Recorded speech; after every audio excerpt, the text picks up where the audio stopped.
No way. He couldn't have. I brought my husband to the hospital because he had a high fever from a cold. While waiting in the waiting room, I was guided to a separate room. It was a space divided by only a single curtain, and I could faintly hear my husband's voice from the next room. Please look at that. The doctor pointed to the gap in the curtain, and when I quietly peeked through without making a sound, I trembled with fear. Because what I saw on my husband's back was the source of the nightmare I experienced in my childhood. I was so terrified that I couldn't stop shaking. Thomas, let's ride that next. My name is Allison, 25 years old, and I was on a date at the amusement park with my husband. I met my husband Thomas, who is 10 years older than me, 3 years ago, and we got married shortly after I graduated from college. We met when Thomas visited the cafe where I was working part-time. We hit it off so well that it felt like we were destined to meet. Since both Thomas and I had lost our parents, we decided to just register our marriage without having a wedding ceremony. Hey, Thomas, how about the Ferris wheel? Whoa. Hey, Allison, you gotta watch where you're going. I blushed bright red as my husband pulled me close just as I almost bumped into someone else at the park. Then he gently smiled. I was crazy about Thomas, seeing him as a reliable older man. However, he never expressed a desire to have children with me. In fact, my husband never wanted to show me his body, and we never had sex while dating or even after marriage. As someone who wanted children, I couldn't accept his reasoning that he wanted to do it at the right time. I was curious why he was so reluctant to show his body, so I tried various ways to coax him into it. Hey, how about we go to this pool? It has a hot springs facility too. They say it's really fun.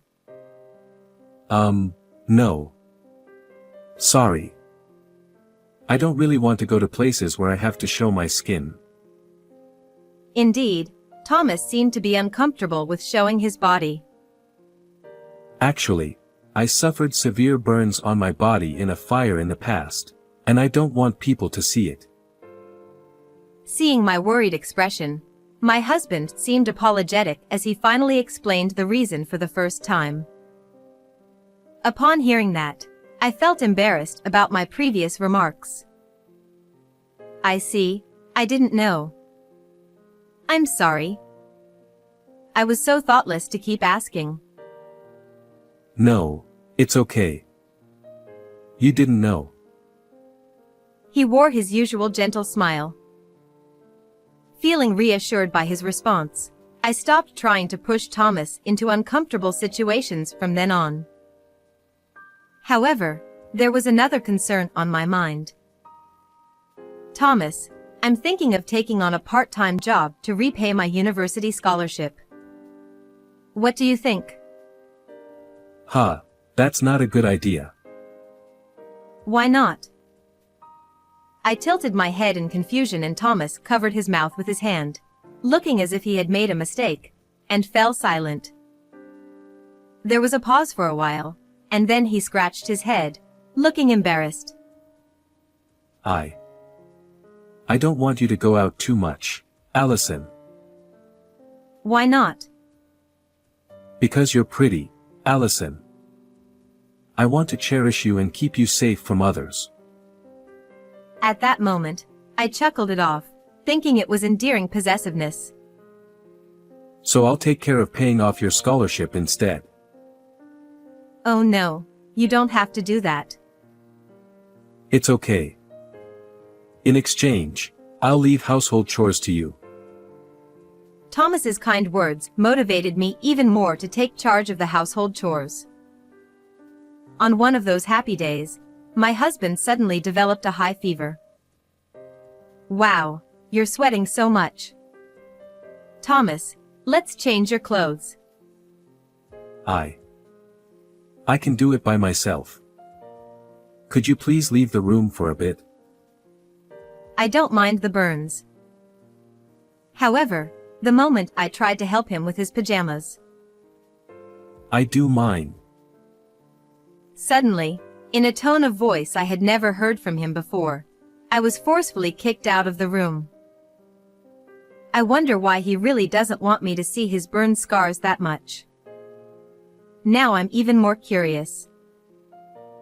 I diligently nursed him, but his fever wouldn't go down, so eventually, I took him to the hospital. It was a hospital run by our family doctor whom I had been seeing since I was a child, and I thought my husband would feel reassured there. While Thomas was undergoing examination, I waited in the waiting room, checking into my wallet. Suddenly, someone spoke to me. Allison, may I have a moment? Dr. Gibson, what's the matter? The person who spoke to me was Dr. Gibson, my family doctor. He was a 52-year-old veteran, managing the hospital as its director. He led me to a room separated by curtains. There, Dr. Gibson whispered softly to me in a low voice. On the other side of this curtain is where your husband is being examined. Huh? Why was I called here? Please take a look at that. The doctor pointed to the other side of the curtain. I quietly peeked through the gap in the curtain. There, I saw my husband's bare upper back. Wait. No way. I trembled with shock and fear, desperately holding back a scream. It was the very source of a nightmare that had happened in the past. The reason I don't have parents is actually because of a burglary when I was 8 years old.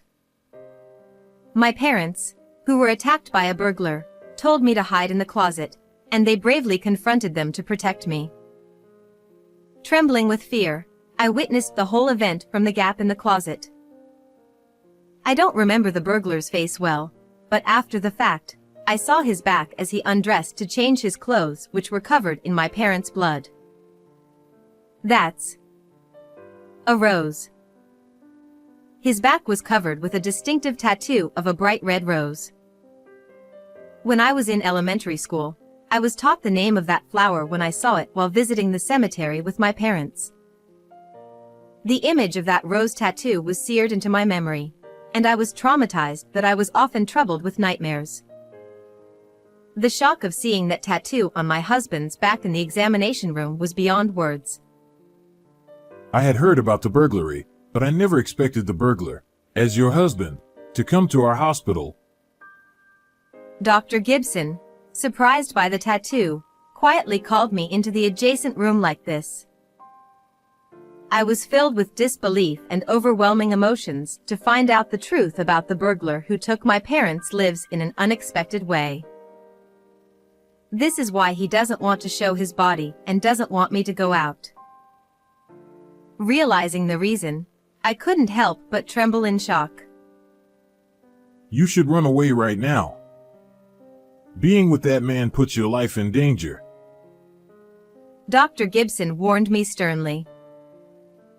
However, I couldn't believe it instantly.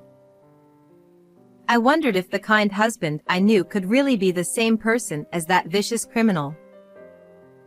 My mind was in turmoil, and I didn't know what to believe anymore. I want to see for myself. I looked back at Dr. Gibson with determined eyes. If my husband turned out to be that burglar, I would want to avenge my parents. It's something I've been thinking about since I was a child. And besides, maybe it's just a coincidence that someone else has the same tattoo. The suspicion towards my husband and his kindness as a husband. Without knowing what the truth really was, I pushed aside Dr. Gibson, who tried to stop me, and stood up. And so, after finishing the examination, we returned home. Here's your cold medicine. Anyway, you should get plenty of rest to recover. Ah, thank you. While Thomas was down with a fever, I decided to do what I could.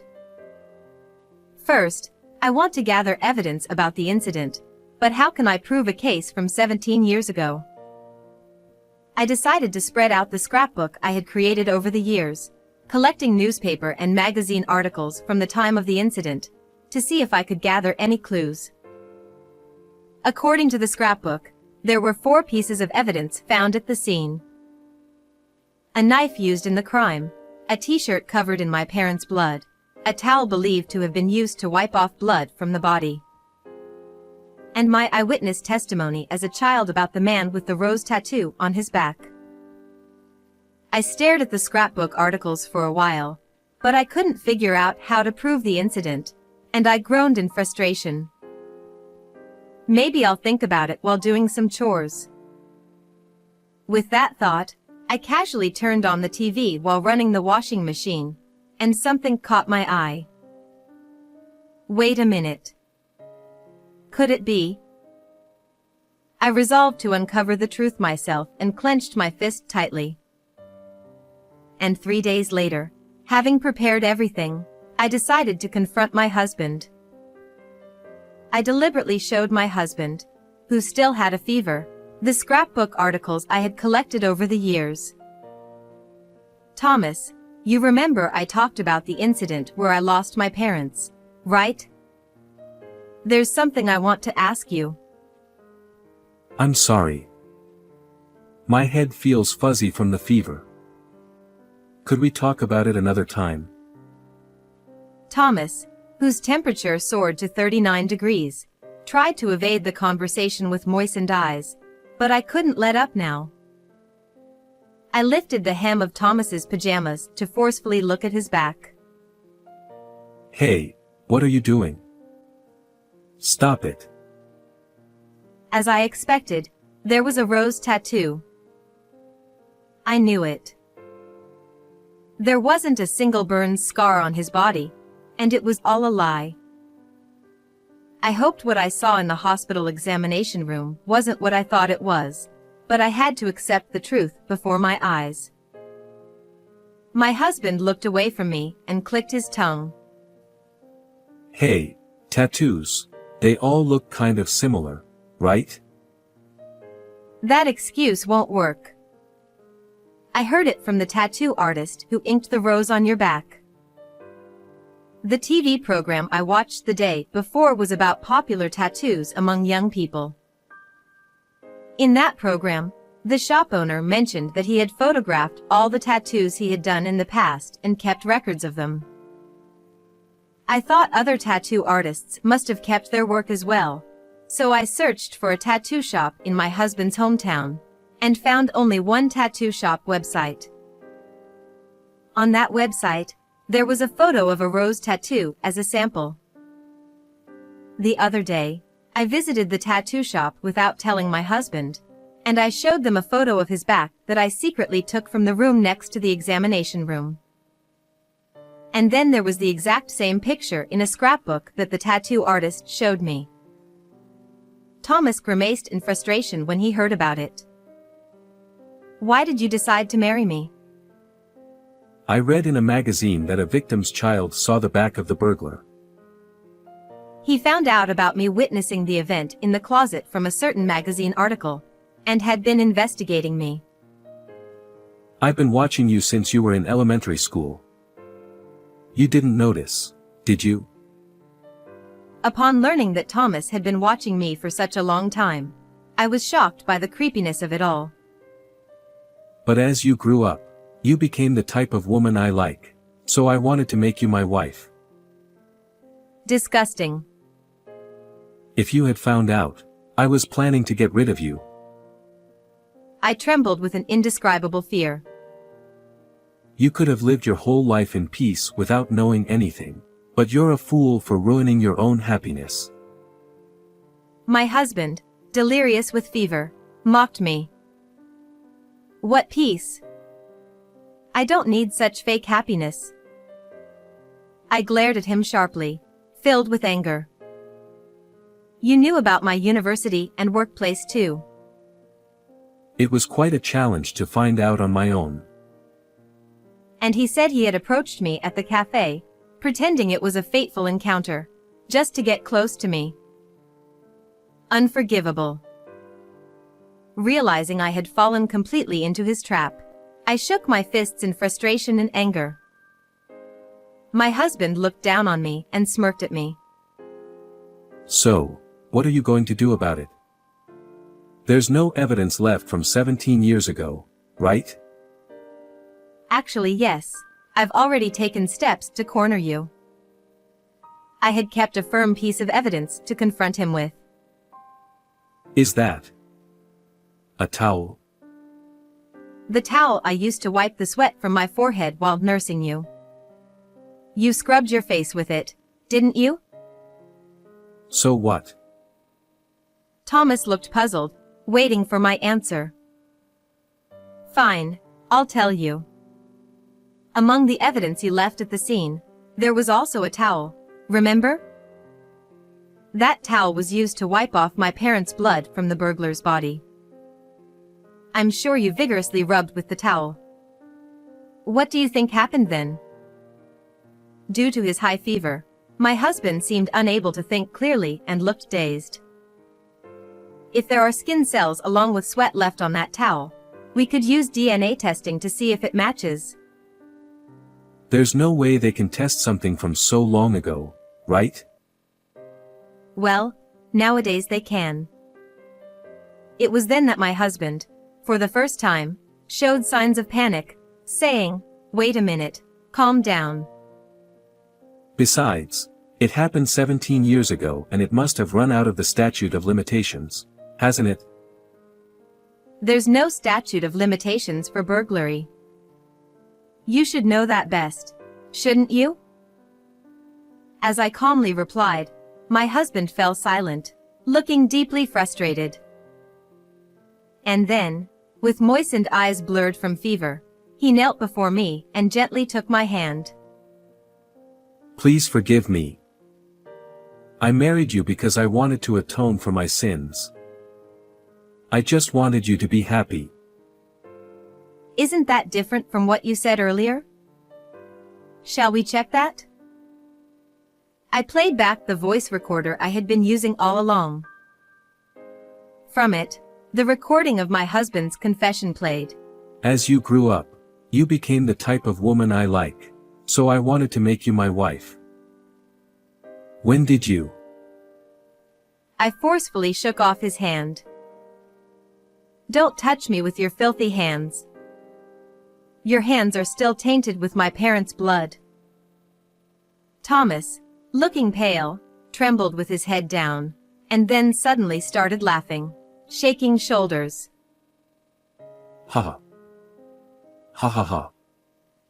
Well, there's no option now. I was going to get rid of you if you found out. The husband's eyes looked ferocious like wild animals, and he licked his lips. He attempted to strangle me, but in his feverish and unsteady state, I honestly felt no fear at all. I quickly tripped him and he fell down. Then I sat on his back. Hey! What are you doing? Get off. When the police arrive, I'll let you go. By that means you'll go to jail though. I remained sat on his back and called the police using my smartphone. And then, the police arrived and he was taken away without resistance. It's all over now, Mom, Dad. I've avenged you. I watched Thomas being forcefully pushed into the police car. And thus, I finally achieved revenge after 17 years. Afterward, my husband was formally arrested, and a case that had been unsolved for 17 years was finally resolved. Thomas faced serious charges, and it is uncertain when or if he will ever be released from prison. I divorced him and now work as an administrative staff at the hospital run by Dr. Gibson, my family doctor. He has known me since I was young and has been kind to me, and gradually healed my emotional damages. Dr. Gibson introduced me to a young doctor, and we're currently in a relationship with marriage in mind.